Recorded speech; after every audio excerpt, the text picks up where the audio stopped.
Bismillahirrahmanirrahim. Assalamualaikum warahmatullahi wabarakatuh. Alhamdulillah kita dapat bertemu lagi dalam slot mingguan Full Meet Otahan ya. Untuk episod yang ke-50 ya. Alhamdulillah dah 50 episod ya. Maknanya memang dah dekatlah setahun ya kita bersama. Dan Dr. Har ya nak mengucapkan jutaan terima kasihlah kepada semua yang ya sudi ya untuk mengikuti perbincangan kita ni. Dan setiap bulan tu kita ada tema yang tertentu ya, dan untuk bulan Jun ni insya-Allah temanya adalah komunikasi asertif. Jadi dalam 2 episod yang lepas Dr. Har buatkan pengenalan kepada kaedah ataupun ya gaya kita berkomunikasi. Dan komunikasi asertif ini ya dikira satu komunikasi yang tinggi lagi kualitinya dibandingkan 3 lagi gaya, iaitu pasif, agresif ataupun pasif agresif ya. Dan oleh sebab tu untuk memperbaiki hubungan kita lah sesama ahli keluarga ya, sesama ya kelompok rakan-rakan kita dan dalam ya konteks masyarakat ya yang lebih dan di tempat kerja, maka komunikasi asertif ni ya boleh membantu kita ya untuk yang pertama sekali menyampaikan hasrat dan juga pandangan kita dengan lebih berkesan ya. Yang kedua tentu sekali menghindarkan banyaknya salah faham ya dan miscommunication ya yang kadang-kadang menyebabkan ya pertelingkahan, perselisihan yang berterusan ya. Jadi kalaulah misalnya ya kita boleh cuba memperbaiki kaedah kita untuk untuk berkomunikasi itu dengan kaedah komunikasi asertif ni, saya rasa itu satu yang ya satu penambahbaikan ya, satu proses islah yang berterusan ya. Jadi oleh sebab tu saya kira ya memang sangat perlulah ya untuk kita meluangkan ya sedikit masa kita untuk mempelajari kaedah komunikasi asertif ni, khususnya kalau kita sendiri masih lagi mungkin banyak menggunakan kaedah pasif ya, ataupun mungkin ya kita orangnya yang tegas ya, maknanya kita tak ada masalah nak menyampaikan pandangan kita, tapi dapati orang mungkin ya kita dapati bila kita bercakap orang jadi takut ataupun orang selalu rasa ya tersinggung dengan apa yang kita katakan ya. Dan tentu sekali kalau kita ni jenis yang pasif agresif, maknanya kita jenis yang ya orang kata tak dapat nak menyampaikan hasrat kita ataupun kita punya tidak tak senang hati kita tu ya, tapi kita guna kaedah yang lain, iaitu kita akan pastikan ya yang itu tu sebenarnya satu kaedah yang lawan-lawan ya, maknanya kalah-kalah lah, maknanya kita lose-lose ya, maknanya kita tak sampaikan hasrat kita dan orang yang nak kita nyatakan tu pun tak dapat belajar apa-apa pun ya, ataupun tak dapat mengagak apa yang nak kita katakan. Jadi oleh sebab tu marilah kita lihat ya dalam episod ini bagaimana untuk mempelajari atau menjadikan komunikasi kita lebih berkesan melalui komunikasi asertif ya. Bila Dr. Har cakap macam tu, maknanya bukanlah maksud kita kena buang semua kaedah style kita sebelum ni, tidak ya. Maknanya kita hanya perlu tingkatkan lagi supaya ia jadi lebih berkesan ya. Dan dalam konteks itu ya, Dr. Har nak bagikan dulu poin yang penting dulu ya, bahawa bila kita mengatakan kita ni asertif ya, dengan cara berkomunikasi secara asertif, atau kita sendiri ya dari sudut personality kita orang yang asertif, kita cuba mencari keseimbangan ya dan di antara komunikasi yang pasif ya dengan juga komunikasi yang agresif ya, yang menunjukkan ya kekasaran ya, kekerasan begitu ya. Dan oleh sebab tu dia memerlukan kita menjadi seorang yang yakin tentang nilai dan juga ya pendapat kita sendiri, kita menghargainya ya, dan kita menghormati ya diri kita sendiri dengan idea-idea kita yang kita rasa sama penting dengan idea orang lain begitu ya. Jadi itu sebenarnya satu titik keseimbangan ya, dan oleh sebab tu yang sukar ya adalah apabila katalah kita berada dalam satu situasi di mana mungkin orang lain semua bersetuju dan kita rasa ada sesuatu yang tak kena dan kita nak nyatakan. Yang itulah sebenarnya ya cabaran yang paling utama ya. Bila kita asertif, kita bukan maksudnya kita mendominasikan orang ya, ataupun kita orang kata kita kesampingkan idea orang lain, itu agresif sebenarnya. Tetapi tidak jugalah ya kita diamkan ya pandangan kita tak nyatakan hanya kerana kita ya takut ataupun kita rasa kita punya pandangan tidak cukup penting begitu. Jadi itulah dia ya untuk saya harap poin tu sangat penting bahawa kita mahu orang seimbang ya, menang-menang, kita hormati pandangan orang lain ya, kita juga kita terima ya bahawa orang lain ada pandangan dia, tapi kita juga mempertahankan pandangan kita sendiri ya, dan juga pendapat kita sendiri. Jadi insya-Allah kita kena belajar, ada step-step dia. Jadi kalau ditengok ya di dalam mungkin ya rujukan kita sendiri macam-macam cara, Dr. Hajar simpulkan saja beberapa kaedah. Step pertama, kita mesti tahu dulu apakah kaedah atau gaya komunikasi yang dominan yang selalu kita gunakan. Yang itu sangat penting ya, supaya kita tahu kita ni di mana lah di dalam 4 style tu ya. Kalau misalnya kita ni, adakah kita ni orang yang sering menyatakan pandangan kita, atau kita ni jenis yang diam saja ya. Ni maksud Dr. ni bukanlah maknanya nak merendahkan ya orang yang diam saja ataupun orang yang ya terlalu agresif begitu, tetapi ini satu muhasabah yang muhasabah yang jujur terhadap diri kita sendiri ya. Selalunya kita kalau dalam mesyuarat tu, adakah kita saja yang bercakap, kita saja yang membangkang, ataupun kita ni memang diam sajalah ya. Maknanya kalau 2 jam mesyuarat, 2 jam lah kita diam ya. Walaupun mungkin di dalam kepala kita ni macam-macam lah idea, tapi kita diam saja ya. So itu mungkin kerana kita seorang yang pasif. Adakah kita ni orang yang mengatakan tak mampu nak mengatakan tidak ya, asyik ya saja ya. Bila dah kerja dah banyak ataupun orang minta tolong lagi, kita pun iyalah, boleh ya. Jadi itu kan caranya kita berkomunikasi selama ni, ataukah kita ni cepat sangat ya, agaknya kalau misalnya tak setuju kita terus bangkang ya, tak sempat pun orang tu nak mengatakan apa-apa pandangan ataupun penjelasan, kita dah terus menjatuhkan hukuman contohnya ya. Itu cara kita berkomunikasi. Adakah kita tahu orang macam takut nak cakap dengan kita? Maknanya kalau nak cakap dengan kita ataupun ya bila kita bercakap orang jadi diam ya, senyap sunyi begitu, ataupun ya orang tak dengar apa cakap kita nak angkat tangan ke, atau kita nak nyatakan pandangan cepat sangat, tak payah dengar dia ni bukannya ada pandangan sangat. Adakah itu yang juga menunjukkan kepada kita mungkin selama ni kita dianggap seorang yang pasif dan tak ada apa-apa nilai tambah di dalam perbincangan tersebut ya, ataupun dalam komunikasi tersebut. So yang ini kita kena tahu dulu ya, style. Jadi katalah kita ni datang daripada yang pasif, maka kita tahu untuk jadi asertif kita kena ya ada memberanikan diri ya. Ada banyak perkara yang sebenarnya kita takut, kita kena beranikan diri, itu satu. Kalau kita ni orang yang agresif, yang tak ada masalah apa nak bagi tahu orang kita tak suka dia ke, kita anggap cadangan dia bodoh ke apa semua tu. Sekarang kita kena belajar macam mana nak down tone yang itu. Ya, dan kalau kita ni pasif agresif, maknanya kita marah ni tapi kita diamkan atau kita tulis surat layang, itu style kita ya, kita mengumpat ya, kita menyindir, kita memberi. Di situ kita kena ya, terima hakikat bahawa kaedah itu tidak berkesan.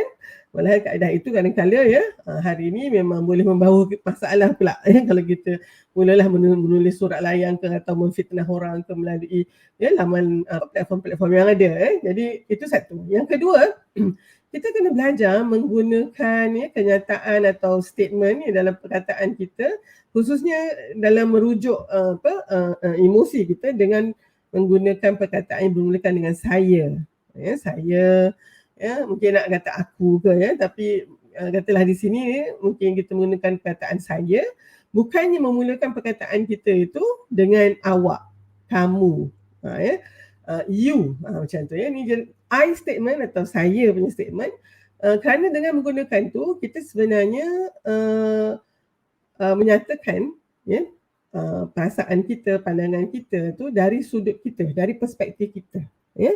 Dan perkataan yang menggunakan saya atau I ni, dia sebenarnya kurang ya memberikan impak menuduh ataupun menjadikan orang yang kita dengar itu terus serta-merta menjadi defensif ya. Jadi apa contohnya? Kalau misalnya ya katalah kita tak setuju sebab kita rasa pandangan orang tu mungkin salah ya, kita akan mengatakan ya, saya kurang setuju ya, saya pandangan saya mungkin tak begitu ya. Jadi di saya dulu, daripada mengatakan salah tu, awak salah tu, awak ya, tak betul tu. Mana kita terus memberikan kita punya macam hukuman ataupun pandangan kita yang sangat skeptikal dengan pandangan dia ataupun cadangan dia. Dan itu akan menjadikan orang yang satu lagi merasa defensif lah dan betul lah kalau dia seorang yang agresif juga macam kita, gaduhlah di situ Kalau dia seorang yang pasif, dia akan diam saja dan dia mungkin tak bercakap lagi lah lepas tu sebab dia tengah bercakap kita dah potong cakap dia dengan kata-kata awak ni tak, awak kalau present macam ni lah so kita dan mungkin orang tu akan menjeruk perasaannya kalau dia pasif atau kalau dia pasif agresif lepas tu kita dengar lah dia cakap belakang kita jadi menggunakan statement ataupun kenyataan saya atau I statement ini sebenarnya satu kaedah asertif belajar nak jadi asertif ni kena gunakan ni. Kalau katalah kita nak minta seorang membantu kita jadi kita kata saya nak minta bantuan sikit ataupun awak kena buat ni lah, awak buat yang tu, buat yang ni, itu lebih macam menyuruh saja. So itu pun kadang-kadang buatkan orang merasakan bahawa dia buat tetapi dia bukannya dia nak sangat buat, tentang kita bos, kita bolehlah cakap begitu jadi oleh sebab tu kita menggunakan banyak statement I. Ini juga boleh digunakan dalam hubungan kita suami isteri saya dapati bila saya mula menggunakan lebih banyak saya I saya dapati komunikasi itu lebih berkesan dibandingkan dengan kita memulakannya dengan awak ataupun you macam tu dia menjadikan seorang tu lebih defensif lebih mudah nak mempertahankan diri dia kerana dia rasa dituduh dan diserang begitu dan kita punya statement kita selalunya perlulah belajar menjadikan kita punya permintaan atau permohonan kita atau apa yang kita hendaki itu dalam bentuk message yang simple, yang ringkas, yang spesifik dan juga jelas. Yang ini pun saya lihat bila saya makin berumur, makin berpengalaman, saya mempunyai kemahiran untuk just go straight to the point. Itu sangat penting dalam konteks asertif dibandingkan dengan kita beat around the bush, kita berandas, berpantun seloka apa semua tapi maksud tak sampai. Jadi itu satu. Yang ketiga, yang ini mungkin khusus pada mereka yang susah benar nak mengatakan tidak ni kan. Kenapa kita tak katakan tidak kepada mungkin permohonan atau permintaan orang menambahkan kerja kita tu? Sebab kita takut nanti kalau kita kata tak dia kecil hati. Kalau kita kata tak nanti dia rasa dia sangat kecewa dengan kita kerana dia expect kita membantu dia kita tak maulah nanti kita dimasukkan dalam sinaran hitam sebagai orang yang selalu mengatakan tidak begitu. Tapi kita kena belajar mengatakan tidak kalau kita nak jadi asertif ni Dan ini saya akui salah satu yang paling sukar juga dalam hidup saya kerana kita tak maulah kita nak jadi orang yang orang suka kan people pleaser kita nak menyonokkan menyukakan hati semua orang jadi kita kata yes sajalah. Lepas tu baru kita perasan terlalu banyak tanggungjawab ni kita pula yang jadi huru hara there's too many things in the plate kita keep on adding to it. Jadi itu sangat orang kata counterproductive kalau kita nak menjadi asertif Jadi salah satu kaedah menjadi asertif ni untuk berlatih mengatakan tidak Jadi oleh sebab tu kita boleh katakan tidak dengan cara yang sangat diplomatik minta maaf saya tak boleh buat ni sekarang tapi mungkin kalau katalah deadline tu masa tu mungkin panjang sikit itu insyaAllah. Contohnya kalau misalnya dalam konteks nak menjemput untuk ceramah ataupun memberikan perkongsian ni kadang-kadang notis ni tu lalu pendek tiba-tiba je tapi kita tahu kita dah ada satu janji tetapi ini mungkin satu jemputan yang lebih tinggi lah dia punya ni tetapi kita ada janji dah yang kita terpaksa mengatakan tidak tu ni bukan mudah selalu kita boleh akhirnya kita terlari-lari lah hari tu kita sendiri yang tak menang tangan bila kita asyik mengatakan ya saja ni dia sebenarnya kalau nak mengatakan tidak tu pun kita tak perlu beri alasan just perlu hanya kata minta maaf saya mungkin tak dapat nak datang lah cakap itu pun dah cukup sebenarnya tapi kalau nak beri alasan lagi baik tapi tak semestinya kita sentiasa mencari alasan kerana itu yang membuatkan sebenarnya bila kita tengok cari alasan macam alasan tu tak berapa kukuh maka kita kata okeylah ya sajalah just kata no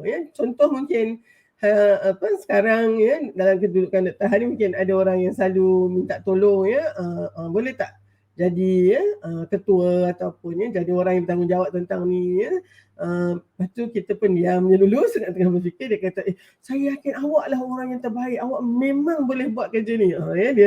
Dia memberikan macam motivasi dan mengangkat kita lah. Tapi soalannya bukan kita boleh atau tak boleh, memang dah ikut track record kita, memang kita boleh, pasal tu lah yang dia datang jumpa kita. Tetapi sekarang soalan yang mesti kita jawab adalah patut atau tidak saya ambil tanggungjawab ini lagi. Dan kalau kita rasa tak patut, kita just kata untuk maaf saya tak dapatlah nak terima jemputan ini atau nak penuhi hasrat ataupun permintaan ini buat masa sekarang. Tak payah bagi alasan pun tak apa. Jadi sebab apa Dr. Han kata macam tu, sebab kalau kita setiap kali kita kata no dan kita perlu cari alasan, maka kerap kali kita tak akan kata no sebab kita rasa alasan kita tu tidak kuat. Tidak cukup kuat. Tapi itu tidak membantu dalam usaha kita untuk menjadi seorang yang asertif. Okey, apa dia yang keempat yang pertama tadi, tengok apakah kaedah gaya komunikasi kita yang biasa. Kalau kita dah asertif, alhamdulillah boleh tambahkan lagi. Kalau itu passive agresif atau passive agresif, maka kita tahu ada banyak nak buat ni. Yang keduanya kita gunakan kenyataan bermula dengan saya atau I, kerana itu sebenarnya lebih direct dan tidak menjadikan orang yang bercakap dengan kita tu merasa dia dituduh ataupun diserang begitu. Yang ketiga, kita belajar melatih diri kita untuk mengatakan tidak, dan tidak itu pun sebenarnya tidak perlu diikuti dengan apa alasan begitu. Just kata tidak bila kerana kita memang rasa tak dapat nak terima. Okey, yang keempat, kita kena berlatih sebenarnya apa yang kita nak cakap, khususnya kalau ini adalah satu kaedah atau gaya komunikasi yang kita sangat jarang ataupun kita tak pernah gunakan. Dia jadi satu yang asing lah. So oleh sebab tu kita kena praktis. Praktis lah di depan cermin, bagaimana kita nak cakap. Contohnya mungkin selama ni dalam kepala kita je, saya patut cakap begini. Okey, sekarang praktis dengan mengatakannya. Bukan mudah dengan bagaimana kita nak menyampaikan hasrat kita tu kali ni dengan kaedah yang lain. Selama ni kita agresif, orang tahu style kita, tiba-tiba kita nak jadi asertif, orang terkejut juga. Jadi kita kena praktis. Atau selama ni kita pasif, tak pernah dengar suara kita 2 jam mesyuarat ni, kali ni kita nak angkat tangan dan kata encik saya ada pandangan, mesti orang terkejut juga kan. Dan kita pun mesti ada cara berlatih lah. Kita ada rehearsal kita katakan. Dan ni kita raptai, kita kena belajar mengatakan apa yang kita nak tu. Dan mungkin masa tu kita sendiri dengar tak boleh macam ni kita mungkin kita cuba lagi dan akhirnya kita kata practice make perfect jadi di situ. Yang seterusnya yang kelima, kita pastikan bukan hanya perkataan dan statement kita saja yang asertif, tapi juga apakah non-verbal communication atau komunikasi non-verbal yang merupakan mimik muka kita, cara kita duduk, cara kita berjalan, tangan kita, seterusnya tu juga mesti dia selari dengan kenyataan asertif yang kita nak katakan. Maksud saya tak bolehlah kita belajar nak cakap asertif tapi kita punya non-verbal communication kita masih pasif ataupun kita nak cuba asertif tapi kita punya non-verbal tu masih lagi agresif. Jadi kita kena cuba belajar dan ini memerlukan masa. Jadi oleh sebab tu kita kalau hari tu selama ni kita tak boleh bercakap dalam mesyuarat, jadi kita diam, kita tak ada eye contact, kita just main doodling sendiri ke, buat macam kita dengar tapi buat macam kita ialah pasif komunikasi. Tapi sekarang ni kita nak memberikan pandangan kita dan kita nak orang tahu bahawa kita sedang memberi perhatian. Tu kena ada latihan dia. Jadi macam mana nak eye to eye contact itu sangat perlu untuk komunikasi asertif Maknanya mata bertentang mata ni lah untuk menyatakan hasrat tu, sebab di dalam mata tu sebenarnya ada banyak maklumat, ada banyak yang boleh menambah kepada apa yang nak kita sampaikan. Jadi oleh sebab tu kadang-kadang kena jugalah kita praktis ni minta orang lain tengok ke dan memberikan pandangan sama ada kita punya body language kita ni dan juga bahasa badan kita dan mimik muka kita tu selari dengan apa yang nak kita sampaikan. Ni mungkin ada yang dah give up lah, tak adalah Dr. Han, minta maaf lah saya tak buat lah benda ni. Saya rasa tu pilihan masing-masing, tetapi ya mungkin kalau selama ni lah ya, selama ni kita rasa ya sangat mungkin sering dikesampingkan. Kita rasa macam kain buruk aja ya. Orang cuma ya suruh aja kita, tak pernah nak dengar pandangan kita ya. Di mana pun jua mungkin ini satu yang kita perlu perlahan-lahan ya latih diri kita. Ya, jadi yang ni pada saya, kalaulah kita nak ya memperbaiki komunikasi kita, mungkin inilah caranya. Dan apabila kita ya boleh menyuarakan pandangan kita, orang juga mendengar dan menerima pandangan kita, dia menimbulkan ya satu keyakinan diri ya yang buatkan kita rasa kita dihargai ya, kita bernilai ya, kita ada menambah nilai, dan itu satu yang sangat meningkatkan tenaga kita ya. Jadi pagi-pagi nak pergi kerja tu kita tahu kita nak buat kerja ni, dan kalau ada orang yang tak setuju, kita tahu macam mana kita nak menangani orang yang tak setuju tu, kerana kita adalah sekarang ni menggunakan kaedah asertif ya. Okey.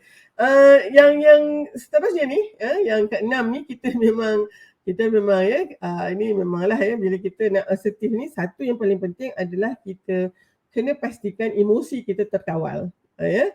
Emosi takut kita kawal. Kalau tak ya, kita punya resah lah tu berdebat tu, yang kita tak bercakap tu, kita diam aja. Itu pun emosi kita ya, sebab kita tak mampu nak mengawal darah gemuruh kita contohnya ya. Itu satu emosi yang sangat perlu diuruskan ya. Kenapa yang seorang tu darah gemuruh? Sebab dia selalu rasa mesti dia akan cakap silap dan orang akan ketawakan dia. Dan satu lagi, orang akan ya kecewa dengan apa yang dia cakap, sebab dia cakap tu macam tak jelas dan seterusnya. Akhirnya dia jadi sangat ya resah, anxious ya, stage fright ya, sebab dia memang rasa habislah dia ya, orang akan ketawakan dia. Itu satu emosi yang mesti juga dikawal ya, supaya dia tidak ada ya adrenalin yang ataupun bahan kimia yang selalu kita keluarkan apabila kita dalam tekanan, itu tidak menjadikan kita ni ya tergamam di situ ya. So itu juga penting, kerana kalau kita tak dapat mengawal, dia akan menyebabkan kita beku kat situ ya, freezing ya. Jadi itu satu yang perlu kita ketahui, bahawa emosi itu perlu dikawal. Ataupun emosi yang ya mudah sangat ya nak marah, nak meluap-luap ya, kita rasa tercabar begitu apabila katalah ya sesuatu pandangan kita tak diterima ke, atau orang tu ya mengatakan sesuatu yang kita tak setuju ke, yang itu pun ya, ataupun cepat-cepat je kita ya hentam meja tu kalau kita tak ni, yang itu pun perlu kita kawal supaya ya kita tidak dalam kaedah asertif, dia tidak ada masalah itu. Maksudnya emosinya sentiasa dalam kawalan. Kita marah ni, tapi kita boleh nyatakan kemarahan kita tu dalam bentuk ataupun gaya yang sangat profesional lah, kita katakan ya. Saya minta maaf ya, saya mungkin tak bersetuju dengan pandangan tu. Saya faham maknanya kenapa yang Encik atau Tuan katakan begitu, tetapi saya melihatnya daripada perspektif lain lah, begitu. Jadi dia terkawal ya, orang yang dengar pun boleh okey, apa dia awak dah cakap dan tidaklah terlalu tertumpu dengan emosi masing-masing ya. Okey, seterusnya yang ketujuh, macam ni, kita nak start orang kata start yang sikit-sikit dululah ya, jangan terus tiba-tiba ya dalam satu conference yang besar ke, ataupun ya apabila mesyuarat yang besar tu kita tiba-tiba nak jadi asertif kat situ, tak ya. Kita mulakan dengan situasi yang berisiko rendah. Maksudnya mungkin bercakap dulu ya dengan anak kita pun kita tak mampu nak asertif ya, sama ada kita jadi agresif sangat ataupun kita biarkan je budak ni nak buat apa. Jadi kita mula ya, boleh mengatakan okey, Umi nak baju ni masuk dalam tempat baju kotor ni. Kalau misalnya tak masuk dalam tu, maknanya Umi takkan basuh. Itu mungkin ya selama ni tak pandai nak bercakap gitu, kita pun ya kita ambil je lah ya, budak ni berapa kali mak kata jangan ya kalau baju kotor masuk dalam tu, kita kata macam tu, tapi dia tak dengar dah. Akhirnya kita mungkin sama ada kita akan menjadi peletih, duk letih, tak ada siapa yang dengar, ataupun kita diam je lah, tak apalah ya. Kita dah tak kuasa dah, kita kata. So tak boleh juga macam tu. Jadi kita kena belajar dalam situasi yang mungkin saya katakan berisiko rendah, sebab anak-anak tu di bawah kawalan kita sepatutnya kan, sebelum kita boleh mempraktikannya mungkin di tempat kerja ya, ataupun di tempat yang lebih kita anggap lebih berisiko lah ya. Jadi start small dulu. Jadi itu antara ya step yang boleh kita perlahan-lahan untuk melatih diri kita ni bagaimana kita nak menjadi asertif. Seringkali kita tak mampu nak buatnya sendirian, ya. Oleh sebab tu, sebab dia memerlukan masa istiqamah dan latihan, dan kadang-kadang kita perlukan rakan-rakan kita yang dah memang asertif, kita tengok cara dia, ya. Dia kan pandangan dia selalu, ya, memang didengar, ya. Mula-mula dia dengar, diam dulu. Lepas tu kita tengok bos kita mesti akan bagi ruang untuk dia, ya, bercakap. Inilah orang-orang yang memang kita tahu, ya, dah menguasai, ya, kaedah yang asertif dan berkesan ni, maka cuba kita belajar daripada dia. Dan kalau misalnya masih lagi tak dapat ni, saya rasa ni juga satu yang mungkin boleh dijadikan sebagai satu asas latihan, ya. Latihan asas untuk semua orang di tempat kerja contohnya, ya. Jadi kita ada orang kata satu latihan yang formal mengenai bagaimana nak berkomunikasi secara asertif. Di situ nanti ada role play, ya. Mungkin ada, ya, diberikan tugasan macam mana kita berkomunikasi selama ni, dan mungkin, ya, jurulatih kita akan katakan, oh sepatutnya kita boleh cakap begini. Ya, contoh itu adalah formal training. Saya rasa itu juga perlu untuk memberikan kita, ya, pengalaman dan kemahiran tersebut. Ada beberapa perkara lagi, ya, untuk kita menjadi orang yang boleh, ya, yang berkomunikasi secara asertif. Kita juga seorang yang asertif, kita mesti pertama sekali, syarat utama, menghargai, ya, diri kita sendiri dan juga, ya, pandangan kita, hak kita. Kalau kita tak macam ni memang tidaklah, ya, kita akan menjadi orang yang pasif. Atau sebab kita rasa pandangan kita tak penting, ya, ataupun kita terlalu menghargai ataupun mengagungkan pandangan kita dan mengenepikan, ya, kita sempelekan, ya, kita kesampingkan saja orang lain punya, itu akan menjadi seorang yang agresif pula. Jadi pertama, kita hargai kita punya pandangan kita sebagai satu yang valid, satu yang juga penting, ya, dan hak kita juga perlu kita lindungi. Tetapi tidak dengan, ya, orang kata terus menghilangkannya dengan cara, ya, kita menjadi seorang yang, ya, tak penting, ataupun kita menjadi terlalu penting pula, ya, yang tu tak juga. Ini titik seimbang. Keduanya, kita kalau nak menyatakan pandangan kita, keperluan kita, ya, ataupun, ya, kita punya hasrat, kita punya pandangan, kita mesti lakukannya dengan keyakinan, ya. Mana kalau kita sendiri tak yakin dengan pandangan kita tu, macam mana pula, ya. Jadi kita kena yakin, walaupun mungkin kadang-kadang pandangan kita tu mungkin kurang tepat, ya, ataupun mungkin ada yang lebih bijaksana daripada pandangan kita tu, tapi kita kena yakin, ya, bahawa ianya satu yang perlu didengar juga oleh orang lain. Jadi confident tu penting, ya, rasa keyakinan diri tu. Sebab dia ada di dalam nada suara kita, ya. Macam katalah hari ni Dr. Hatim cakap ni, katalah saya sendiri tak yakin dengan apa yang saya nak bagi tahu tu, ya. Para pendengar semua akan dapat rasa yang itu, bahawa Dr. Hatim sebenarnya dia tak tahu apa yang dia cakap tu, ya, sahaja je. Yang tu sebenarnya dibandingkan dengan satu yang memang kita dah pelajari, kita dah lalui, ya, dia lain, ya. Okey, seterusnya ini sangat penting, ya, ingatan ini. Kita tak boleh kawal, ya, bagaimana tingkah laku orang lain. Ya, jadi oleh sebab tu kadang-kadang bila kita berkata secara asertif ni atau dengan gaya asertif ni, ada orang melihatnya tu mungkin sebagai satu yang mencabar dia dan cara dia, ya, lepas tu dia akan marah dengan kita, ya, ataupun dia akan jauhi kita pula lepas tu. Yang tu kita tak boleh nak kawal, ya. Kita hanya boleh kawal diri kita sendiri dan tingkah laku kita, ya. Jadi oleh sebab tu, kalaulah kata tiba-tiba kita nak jadi asertif ni, tiba-tiba yang orang agresif tu dia dah mula dalam ini nak melawan dia apa semua, so mungkin elok kita diamkan sajalah dulu. Ya, saya minta maaf, ya. Okey. Kita nampak orang tu belum bersedia lah agaknya, ya. Kalau katalah sebenarnya bukan niat kita kan untuk mencabar kewibawaan dia, mencabar autoriti dia. Tapi kalau dia lihat begitu, so tak apa dulu. Maknanya macamlah perang juga kan, kita berperang, kita tengok kawan sebelah kita undurlah sekejap, undur sekejap untuk menang lagi di masa akan datang. Sebab selalunya orang yang begini, masa tu dia sangat quick temper, dia anggap tu sebagai satu cabaran, tapi nanti dia fikir betul juga tu kata-kata tu. Jadi mungkin esok lusa dia sendiri akan kata, sebenarnya apa yang you cakap hari tu dalam meeting, sebenarnya tu betul lah. Bila saya balik, saya fikir balik, yang itu menunjukkan, memang, paling tidaknya nasib baik kita nyatakan, kalau tak dia hanya ada dalam kepala kita dan tak ada siapa pun yang mungkin akan mempertimbangkannya, ya. Dan seterusnya, of course kita kena sentiasa meluahkan perasaan, emosi, cadangan kita dalam bentuk yang positif. Ya, maknanya kita bahasa kita, waktu yang nak kita sampaikan, semuanya tu mengambil kira semua ni. Kita tidaklah dengan niat yang memang nak mencabar seseorang itu, nak menjatuhkan dia pula, nak memberi kritikan. Yang tu saya rasa mungkin bukanlah maksud asertif ni untuk melakukan semuanya itu. Kemudian walaupun kita tak kritik orang, tapi kita pula kena juga terbuka dengan kritikan dan juga bukan kritikan saja tapi juga pujian.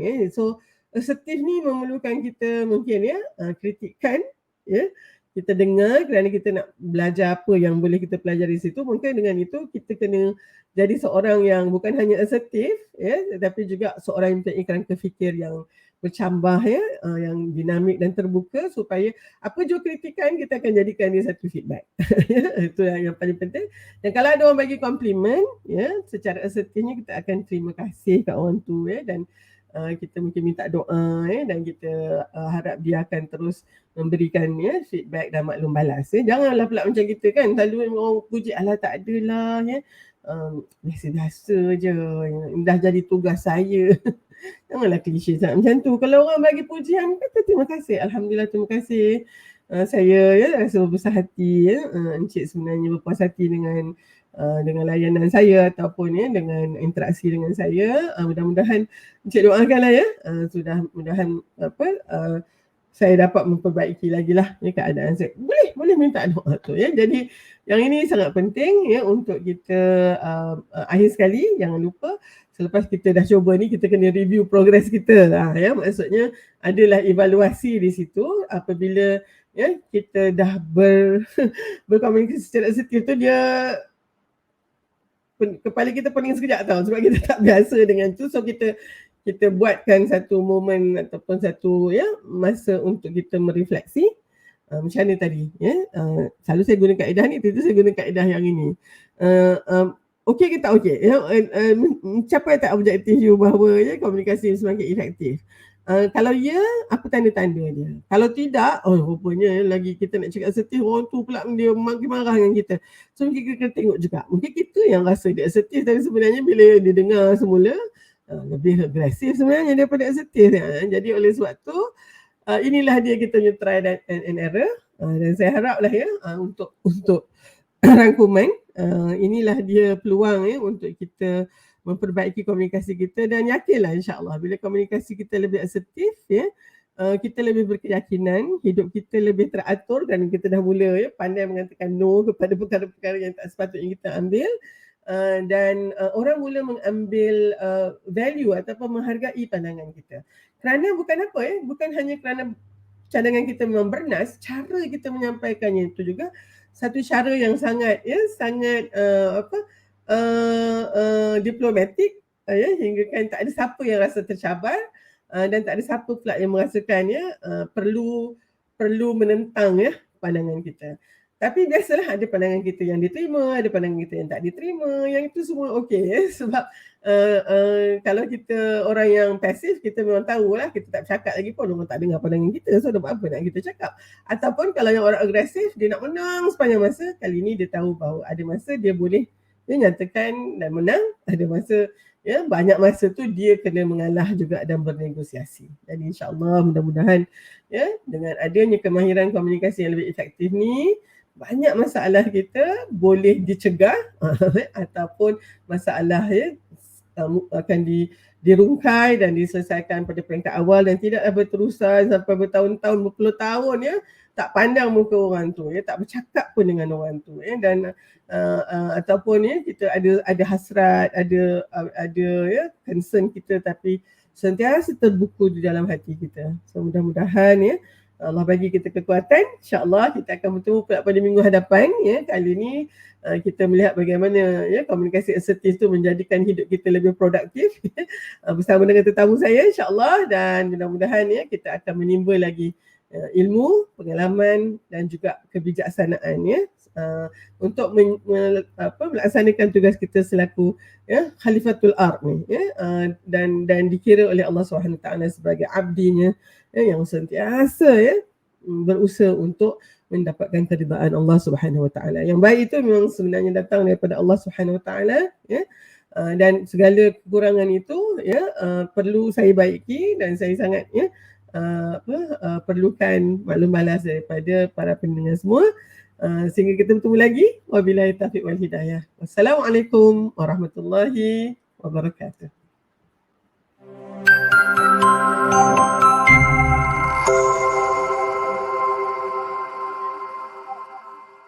Bersama membina masyarakat rahmah, TV